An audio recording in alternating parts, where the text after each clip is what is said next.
আদা বাটা সবকিছু দেওয়া হয়ে গেছে। এই যে আমার পনিরের তরকারিটা হয়ে গেছে। নমস্কার বন্ধুরা, আপনারা সবাই কেমন আছেন? আলাপ নন্দিনীর একটি নতুন ভিডিওতে আপনাদের সকলকে স্বাগত। আজকে মঙ্গলবার, সেই জন্য সকাল সকাল পুজো দিয়ে নিলাম। সকালে উঠেছি অনেক, জানেন, সকালে উঠে বাসি সমস্ত কাজ করে নিয়ে সমস্ত কিছু করে ছাদে জামা কাপড় মেলে তারপর স্নানটা করে নিয়েছি। স্নান করে পুজো দিয়ে নিয়েছি। আর আমি যতক্ষণ পুজো দিয়েছি ততক্ষণ এই মহারানী এখানে বসেছে। এই দেখেন, আমি এই যে বসে এখানে পুজো দিচ্ছিলাম, যতক্ষণ পুজো দিয়েছি। কেন বলুন তো? ওই যে ঠাকুরকে আজকে লাড্ডু দিয়েছি, উনি লাড্ডু খাবেন বলে ওখানে বসে রয়েছিল। তুমি লাড্ডু খাবে? লাড্ডু খাবে? হ্যাঁ, লাড্ডু মানে কথাটা এত ভালো বোঝে যে ওটা একটা খাওয়ার জিনিস। লাড্ডু বলেই কান দুটো এইভাবে খাড়া হয়ে যায়, জানেন। হ্যাঁ, লাড্ডু খাবে। তো এবার ঠাকুরের প্রসাদটা তুলি। প্রসাদটা তুলে নিয়ে দেখি আপনাদের দাদা কি বাজার করে এনেছে। তারপর তো রান্না বান্না আছে। আর কালকে লোকনাথ বাবার পুজো, কালকে সকালবেলা দাদা 8টার সময় পুজো করতে আসবেন। তো কালকে আমি এই দেখুন বাসন মেজে রেখেছিলাম, এখনই সব গুছিয়ে রাখলাম। তো এতগুলো বাসন নামানো আছে, এতগুলো তো কালকে পুজোর জন্য লাগবে না। কালকে যা লাগবে আর বাদবাকিটা আমি উঠিয়ে রাখবো ট্রাঙ্কের মধ্যে। চলুন তাহলে যাই, এবার প্রসাদটা তুলি। প্রসাদটা তুলে নিই, চিঙ্কিকে আগে খাওয়াই। চিঙ্কিকে খাইয়ে তারপর আমরা প্রসাদ খেয়ে তারপর বাকি কাজটা শুরু করি। এই যে বন্ধুরা, প্রসাদ তুলে নিলাম, এবার চিঙ্কিকে আগে খাওয়াই। চলো প্রসাদ খাবে, চলো চলো চলো চলো।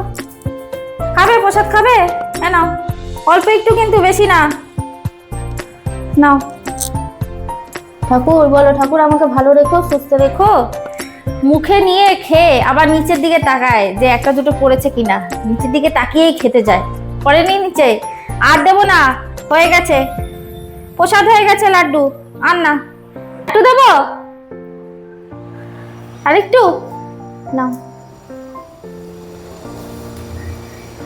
ব্যাস ব্যাস, চলো এসো। ওম শান্তি, হয়ে গেছে, এসো।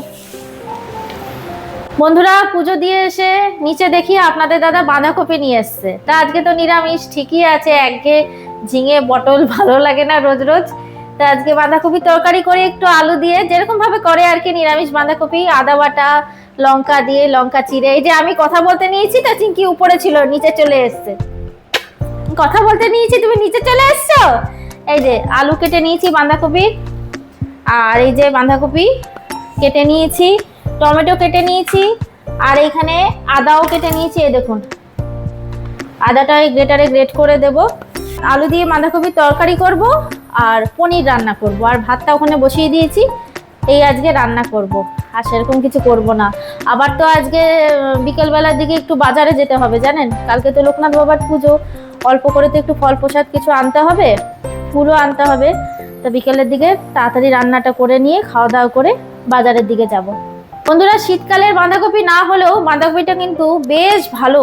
দুটো এরকম ছোট ছোট বাঁধাকপি এনেছিল, একদম ডাসা ভালো বাঁধাকপিটা। দেখি রান্না করি। আর এই যে একেবারে সরু সরু করে যেরকম করে কাটে আর কি বাঁধাকপি, সেইভাবেই কেটেছি। চলুন তাহলে বাঁধাকপিটা আগে একটু সেদ্ধ করে নিই, ভাপিয়ে নিই, তারপর রান্না বান্না শুরু করি। এই যে বাঁধাকপিটা সেদ্ধ বসিয়ে দিচ্ছি বন্ধুরা কড়াইতে, অল্প করে একটু ভাপিয়ে নেব। শীতকালে তো বাঁধাকপি খেতে খুবই ভালো লাগে, মানে বাঁধাকপি আমার এত খেতে ভালো লাগে, ডাল ভাত বাঁধাকপি হলেও হয়ে যায়। তবে শীতকালের বাঁধাকপি না হলেও বাঁধাকপিটা ভালো, তো আজকে একটু বেশ ভাতটা ভালোই খাবো। আমার জানেন তো বন্ধুরা, পনির দিয়ে ভাত খেতে একদম ভালো লাগে না। এই যে আমার ছেলের জন্য পনিরটা রান্না করতে হয়। আমার পনির ওই আপনার পরোটা, রুটি এগুলোর সাথেই ভালো লাগে, ভাতের সাথে পনির আমার একদম ভালো লাগে না খেতে। ছেলেটা ভালোবাসে তো খেতে, সেই জন্য ওর জন্য করতে হয়। ওইদিকে বাঁধাকপিটা সেদ্ধ হোক, ততক্ষণে আমি পনিরটা কেটে কাজটা এগিয়ে রাখি। এই যে পনির আনা হয়েছে, অনেকটা পনির এনেছে, আর আলু দেব না। পনিরটা কেটে নিই চৌকো চৌকো করে, এইভাবে। এই যে এইভাবে পনিরগুলো কেটে নিই। চলো বন্ধুরা, এই যে বাঁধাকপিটা বসিয়ে দিয়েছি, ভালো মতন করে করতে হবে বাঁধাকপিটা। আদা বাটা সবকিছু দেওয়া হয়ে গেছে, লবণ হলুদ, মিষ্টিটা এখন দিইনি, আর একটু মজুক বাঁধাকপিটা। আর এদিকে ভাতটা 1 ফুট দিয়ে রেখেছি, আর এইখানে পনিরটা লবণ আর হলুদ মাখিয়ে রেখেছি। পনিরটা রান্না করব আজকে ওই আদা বাটা, টমেটো বাটা, একটু জিরের গুঁড়ো, লবণ, হলুদ এই দিয়েই করব আজকে পনিরটা। আজকে আর পনিরে পোস্ত দেবো না, পোস্ত ছাড়াই করব। এবার কিছুক্ষণ ঢেকে রেখে দেব। বাঁধাকপি যত ভালো সাঁতলানো হবে, ভালো মতন করে যত মজানো হবে, তত বেশি টেস্ট লাগবে খেতে। আর বাঁধাকপিটা বন্ধুরা সত্যি খুব ভালো। বাঁধাকপিটা সেদ্ধ করলাম না জলের মধ্যে, সেরকম কিন্তু কোনো গন্ধই পেলাম না, ভালো বাঁধাকপিটা। বন্ধুরা এখানে বাঁধাকপিটা রান্না হয়ে গেছে, এই যে নামিয়ে নিয়েছি বাটিতে, খেতে ভালো হয়েছে। আর এই যে কড়াইতে সর্ষের তেল দিয়ে দিয়েছি, তেলটা গরম হয়ে গেছে।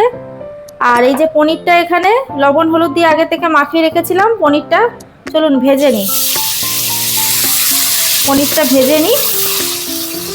আর পনিরটা যে রান্না করব মশলা দিয়ে, সেই মশলাটাও রেডি করে রেখেছি, এখনো পেশা হয়নি।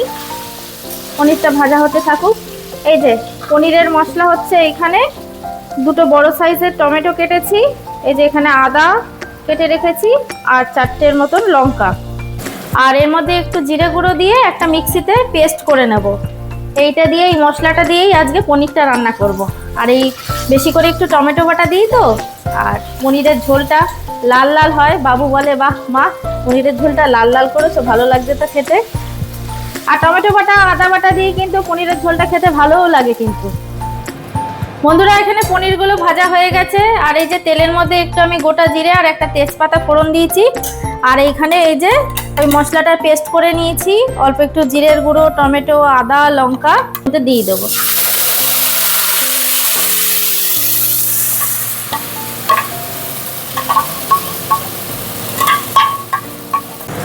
এবার মশলাটাকে কষিয়ে নেব। নিরামিষের দিনে এইভাবে কিন্তু বেশি করে একটু টমেটো বেটে ওর মধ্যে আদা, অল্প একটু জিরের গুঁড়ো দিয়েছি, দিয়ে এইভাবে পনিরের ঝোলটা করলে কিন্তু খেতে খুবই ভালো লাগে। লুচি পরোটার সাথেও কিন্তু খেতে খুব ভালো লাগে। বন্ধুরা মশলাটা কষানো হয়ে গেছে, আমি একটু মিষ্টিও দিয়ে দিয়েছি। এবার জল দিয়ে দেবো, একটু জল দেবো, ব্যাস জল দেওয়া হয়ে গেছে। এবার ঝোলটা একটু ফুটে উঠুক, তারপর পনিরগুলো দিয়ে দেবো। পনিরগুলো দিয়ে নামাবার আগে একটু গরম মশলা ছড়িয়ে নামিয়ে নিলেই হয়ে যাবে। খেতে কিন্তু খুব ভালো লাগে বন্ধুরা। এটা পেঁয়াজ রসুন ছাড়া হয়, তাও মানে খেতে এত ভালো লাগে না, মনেই হয় না যে পেঁয়াজ রসুন দেওয়া হয়নি। ঝোলটা ফুটে উঠেছে, এবার পনিরগুলো দিয়ে দিই।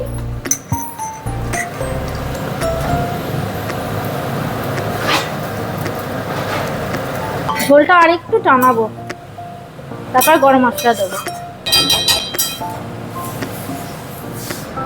বন্ধুরা এই যে আমার পনিরের তরকারিটা হয়ে গেছে, দেখুন কি সুন্দর লাল দেখতে হয়েছে, টমেটো বাটা দিয়েছি না। আর এখানে তো তখন আপনাদের দেখালাম বাঁধাকপির তরকারি। আর এই যে হাঁড়িতে রয়েছে সাদা ভাত। ব্যাস রান্নাবান্না কমপ্লিট। আমার স্নানও তো আগে হয়ে গেছে, পুজো দেওয়া হয়ে গেছে। এবার 3জনে মিলে খেয়ে নিই। খেয়ে নিয়ে তারপর আমি আর আপনার দাদা যাব একটু ওই বানপুর বাজার বা আসানসোল বাজারের দিকে। ফল টলগুলো আনতে হবে, ফুল আনতে হবে, আবার পরে দেখা করছি। এই যে বন্ধুরা বাজারে চলে এসেছি। বাজার থেকে ওই পুজোর 5 রকমের ফল, দশকর্মার বাজারটা আর ফুলটাই নিয়ে যাব। তাহলে বন্ধুরা আজকের ভিডিওটা এখানেই রাখছি। দেখা হচ্ছে আবার পরের একটি নতুন ভিডিওতে। আর আমার ভিডিওগুলো যদি ভালো লাগে তাহলে একটা লাইক শেয়ার করে দেবেন। আর যারা নতুন এখনো চ্যানেলটিকে সাবস্ক্রাইব করেননি তারা প্লিজ একটু সাবস্ক্রাইব করে পাশে থাকবেন। সবাই সুস্থ থাকবেন, ভালো থাকবেন, আনন্দে থাকবেন।